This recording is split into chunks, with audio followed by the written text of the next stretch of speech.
Leute, guck mal, was gibt's denn?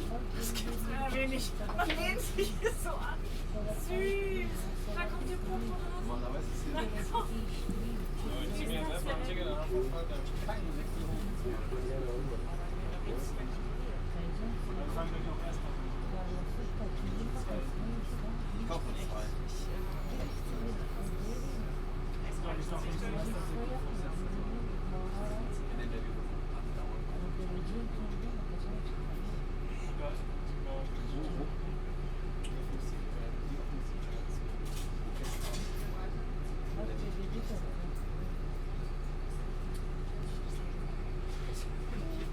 Hey.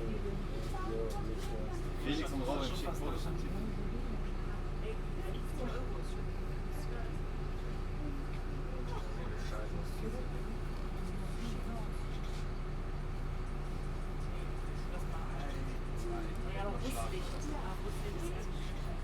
Ohne Pflanzen noch 3 Wochen. Du bist ein Schichtgesicht. Du bist vor allem ein Schichtkörper. Du kannst dich kaum noch bewegen, das ist mir aufgefallen. Und du bist so der größte Kritiker heute. Ja, aber weil er weiß, wie gut ich eigentlich bin. Also, für mich ist das top. Also vor 3-4 Jahren warst du nicht gefragt. Naja. Also körperlich warst du schon krass. Also da hast du so alles, was deine Größe 5 cm Größe ist, hast du alles weggepostet. Konntest eigentlich auf dem Level 3 Positionen verteidigen. War schon ganz geil. Ja, da kommt ja. Also, nee, nicht mehr so.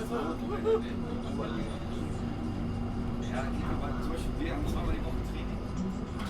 Dafür noch wenig man wünscht sich. Also, deswegen, ich kann nicht mit. Besser als kein Training. Besser als der Hier letzte morgens Jahr. auch Viertel oder 6 wieder nach Hause. Aber dann ist das Basketball schon. Weil ich bin zu aber jetzt echt?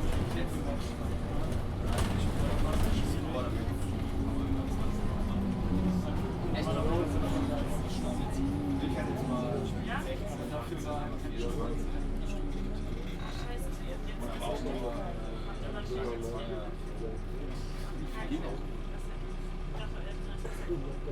Ich dachte, auch euer von der Stimmung ist viel besser, aber vom Intellekt.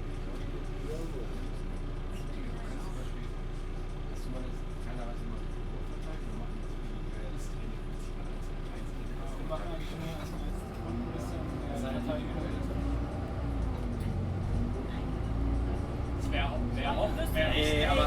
Aber warte mal, da musst du mal. Nee, auf gar keinen Fall. Hey, du könntest doch nicht. Du bist so ein Kritiker. Gar keinen Fall. Du könntest alles kritisch Ich habe aber sehen. Du bist so ein Michael. Vor allem bei Altona, Ja, so ein bisschen so ein gehst du Gehirn. 10-mal zum Training und das sind 10-mal verschiedene Leute. Das sind einfach dieselben Leute. Ja, aber das ist ein Pool von 30 Leuten. Aber ich habe mich schon ziemlich, muss ich nur mal kurz. Bei uns gab es auch. So schlecht habe ich mich nicht. Zum Beispiel beim Barmachen, weil viele auch nicht mehr so lange sind. Oh, süß. Beim Laden haben wir wirklich auch gedacht, krass. Ging Ich hoffe, dein Knie geht nicht. Ich roll mich nicht mehr. Ja, du hast deine ganze. Ohne Pferdeseile. Ja, und meine Hüfte ist deutlich. Ich habe gesehen, dass du immer noch sehr elastisch bist. Das hast du viel Brasilien und es ist immer weiter geworden. Weil ich habe heute noch beobachtet, dass du die ganz so. Weil er mir früher immer, hier kommt der Rolli, der Rollstuhlmaßen. Gab mal eine Zeit, da hast du dich echt eine halbe Stunde warm gemacht. Sehr alleine. Nicht so spitzig hier, Digga. Aber auch den Bus zu nehmen, das war echt ein Gamechanger. Wir haben uns jetzt locker 10 Minuten gemacht. S-Bahn, können auch S-Bahn stellen, schon so wirklich.